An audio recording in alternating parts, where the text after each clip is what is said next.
বন্ধুরা, বাংলাদেশে যা ঘটে গেল তা আম, কি বলা যেতে পারে, সারা বিশ্বই প্রায় বাকরুদ্ধ হয়ে গেছে এরকম অবস্থা।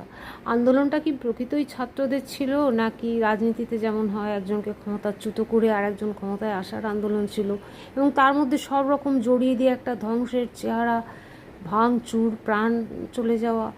এই আন্দোলনগুলোকে আলোচনার মাধ্যমে করা যায় না? বড়জোর একটু বিক্ষোভ দেখানো যেতে পারে শান্তিপূর্ণ উপায়, কিন্তু যারা এই ভাঙচুর করে এবং প্রাণনাশ করে আবার ক্ষমতায় বসবেন, তাদের ভাবমূর্তিটাই বা মানুষের কাছে কেমন হবে সে তো বুঝতে পারছি না।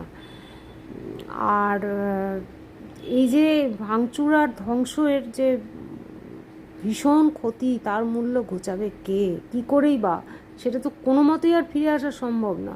তাহলে সেটা কীরকম আন্দোলন? এরম আন্দোলন থেকে সবাই যেন বিরত থাকেন, এই অনুরোধ।